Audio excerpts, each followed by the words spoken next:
இது ஃபர்ஸ்ட் மலேசியாவின் செய்திகள் உங்களுக்காக.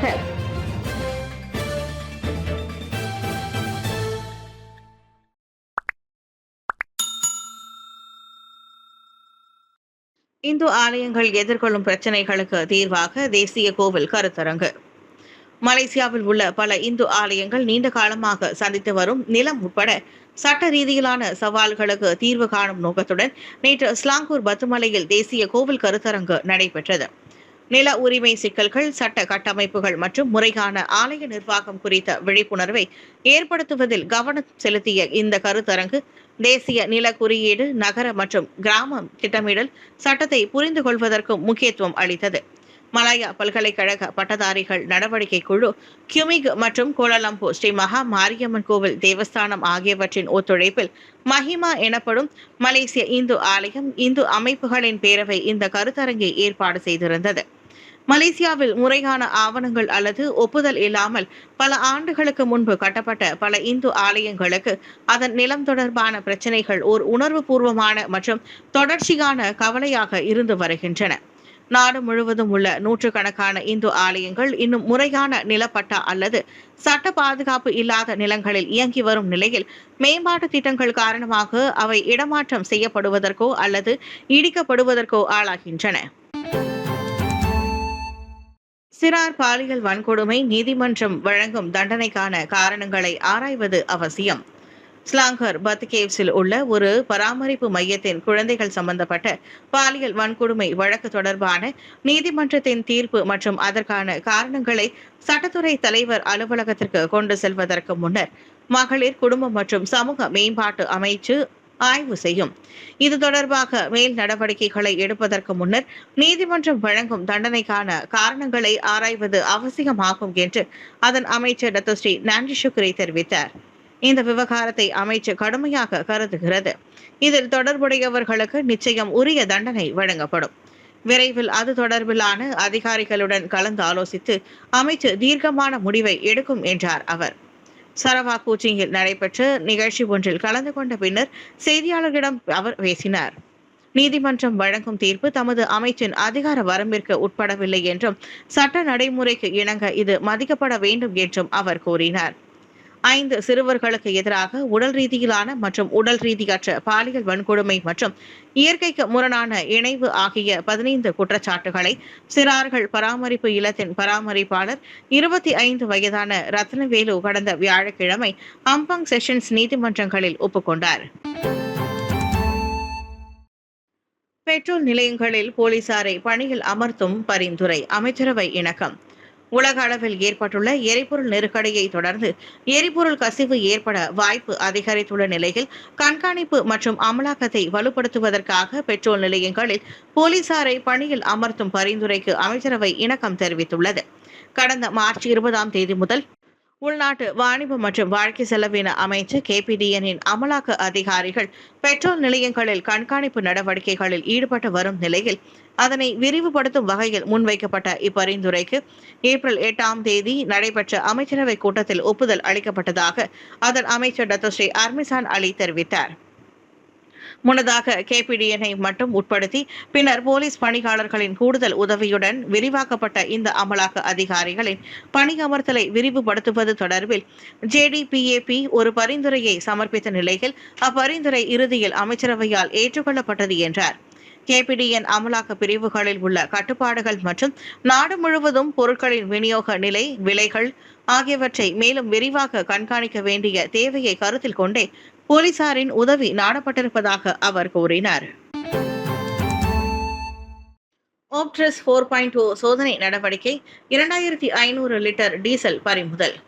மாற்றி அமைக்கப்பட்ட லாரிகளின் மூலம் உதவித்தொகை விலையிலான டீசலை தவறாக பயன்படுத்தி வந்த ஒரு கும்பலின் செயலை உள்நாட்டு வாணிபம் மற்றும் வாழ்க்கை செலவின அமைச்சர் KPDN நடத்திய ஓப்ட்ரஸ் 4.0 சோதனை நடவடிக்கையில் முறியடித்தது.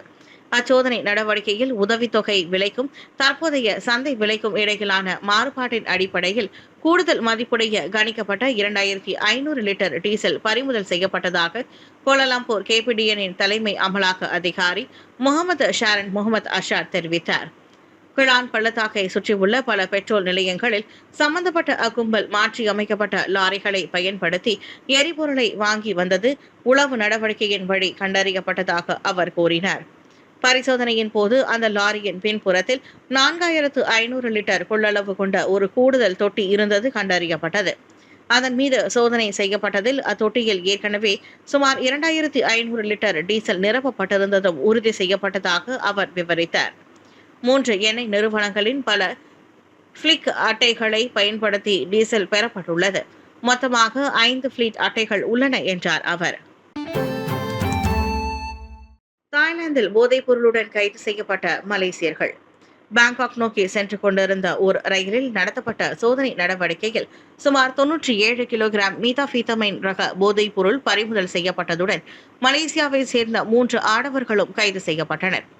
இந்த ரயிலில் போதைப்பொருள் அடங்கிய 3 பயண பெட்டிகளை அதிகாரிகள் கண்டெடுத்ததை தொடர்ந்து சந்தேக நபர்கள் கைது செய்யப்பட்டதாக அந்நாட்டின் மத்திய புலனாய்வு பிரிவு CIB தெரிவித்தது. ரயில் பயணிகளின் பாதுகாப்பை மேம்படுத்துவதற்கும் குற்றங்களை தடுப்பதற்குமான முயற்சிகளின் ஒரு பகுதியாக தாய்லாந்து ரயில்வே குற்ற தடுப்பு பிரிவு மற்றும் நெடுஞ்சாலை போலீஸ் பிரிவு ஆகியவற்றுடன் இணைந்து இந்நடவடிக்கை மேற்கொள்ளப்பட்டதாக CIB குறிப்பிட்டுள்ளது. கைது செய்யப்பட்ட 3 நபர்கள் அந்த பயண பெட்டிகளை ரயிலுக்குள் கொண்டு வந்ததை ரயில் ஊழியர்கள் பின்னர் உறுதிப்படுத்தியதாகவும் CIB கூறியது. பறிமுதல் செய்யப்பட்ட பொருட்கள் உட்பட சந்தேக நபர்கள் மேல் நடவடிக்கைக்காக விசாரணை அதிகாரிகளிடம் ஒப்படைக்கப்பட்டனர். நிலவை ஆராய்ந்த நாசாவின் 4 விண்வெளி வீரர்கள் பூமி வந்தடைந்தனர். ஈரான் நிலவுக்கு மனிதர்களை அனுப்பும் ஆர்டெமிஸ் 2 திட்டம் வெற்றி அடைந்திருப்பதாக அமெரிக்க விண்வெளி ஆய்வு மையம் நாசா தெரிவித்திருக்கிறது. கடந்த 10 நாட்களாக நிலவு குறித்து ஆய்வு மேற்கொண்ட நாசாவின் 4 விண்வெளி வீரர்கள் பாதுகாப்பாக பூமிக்கு திரும்பியதாக நாசா கூறியது. நிலவுக்கு சென்ற 4 விண்வெளி வீரர்கள் பயணித்த ஓரியன் விண்கலம் 3 வான்குடைகள் உதவியுடன் பசிபிக் கடலில் இறங்கியது.